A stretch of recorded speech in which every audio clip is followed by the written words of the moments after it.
Is it good morning or good evening? I don't know which it is. I'm very happy to be here, and Yvonne, I want to thank you so much for giving me the honor of talking a little bit about Bob. I think I'll start with a little anecdote. I don't know how many of you know how Yvonne and Bob met.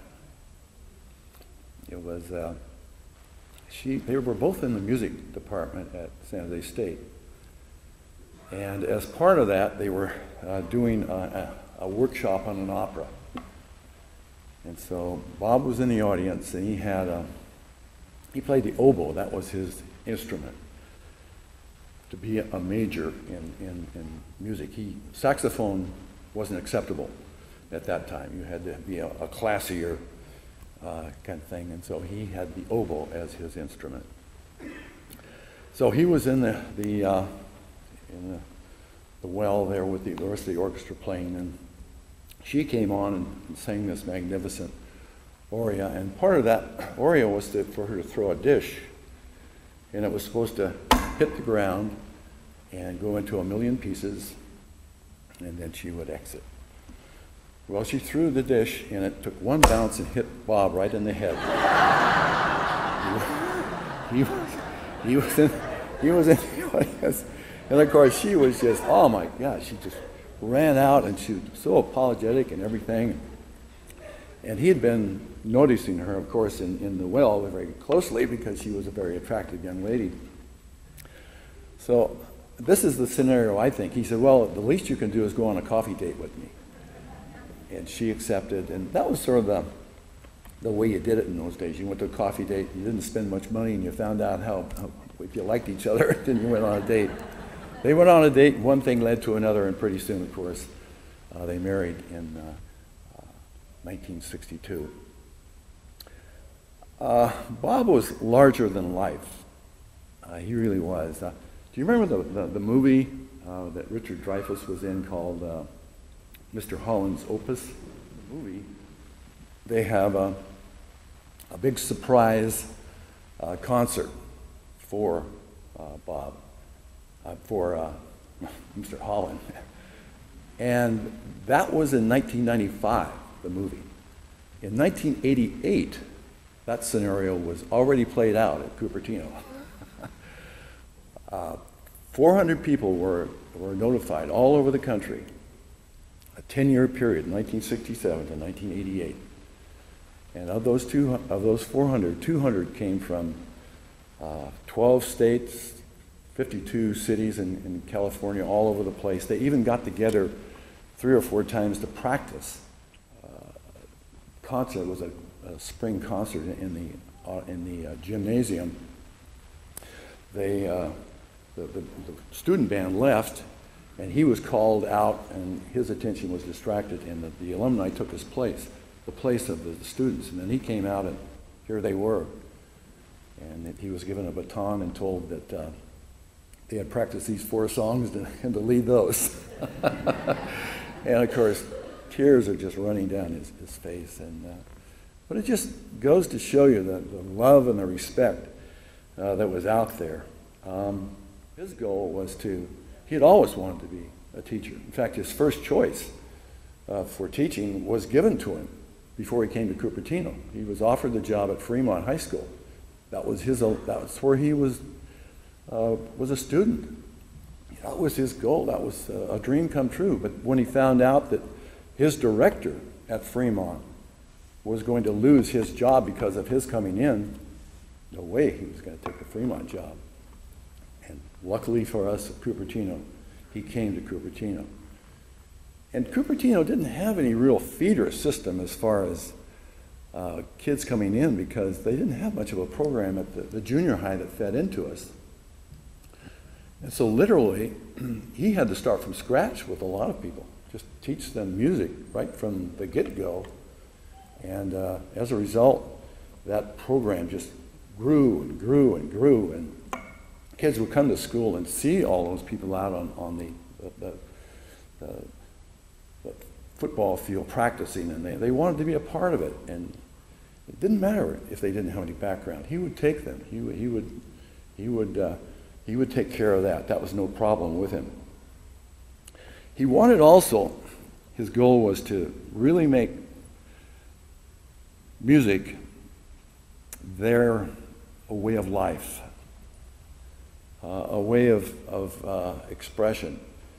And that's what he hoped would happen. In the interim, he was going to make them the best that they could very be. And he was a drill master. And he intimidated people, but at the same time, they weren't sure because there was a little twinkle in his eye when he was doing it. Sort of a dual, he's got him backed up, but I don't think he's so bad, and that was his the way he did it. When he was out on the field and they were drilling for a performance, he'd have the bullhorn and he'd be yelling and ranting and raving, but it was all sort of a show, and they knew it and they loved it. And so as a result of this program grew and grew and grew. Pretty soon they're performing at 49er games at halftime. They're going to parades like the Rose Bowl parade. Yeah. And of course, there's all sorts of anecdotes that he could tell about this association with him was we actually formed a rock and roll band at Cupertino, and we had about 10 teachers, and he was great on the sax. We had no place for the oboe, but the sax fit in there, and we just had a great time. We initiated the yearbook dance, and we played at all the rallies and things of that sort. And another thing that here he had this 200 people, and they were just this disciplined machine. And we went to him and we said, could you work with us? We want to try to win the Spirit Championship of the district. They have this big football jamboree. He said, sure, what do you want to do? Let's do it, yeah, ooh, wow. He was really excited about it. And so we got there, and we told him, they're going to have to stay there during the course of the performance. They can't be running off. He said, oh, that's no problem, we'll take care of that. No problem. And so eventually we let them go in shifts to the bathroom, but it was. But in the course of all this, we did card stunts and all this fancy stuff, and we couldn't have done it without this disciplined body in the middle, and then everybody else fed off that. The 700 kids that were around us looked at these kids. We can do that too, and we had them out there at night working in the stands and turning on the lights and things of that sort. I sent out a little feeler I sent out an email to a lot of email addresses I had, and I just asked, what was your feeling about Bob?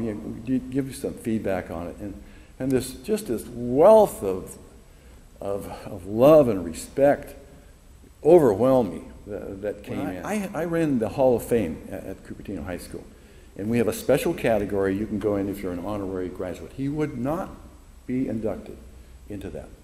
I said, why not? I said, all these things you've done.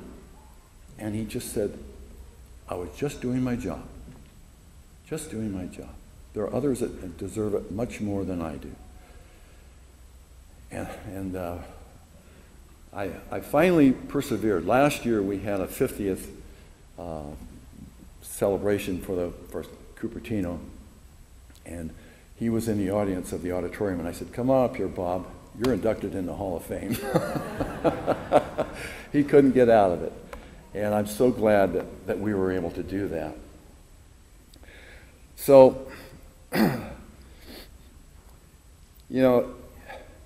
he had a lot of goals that he wanted done.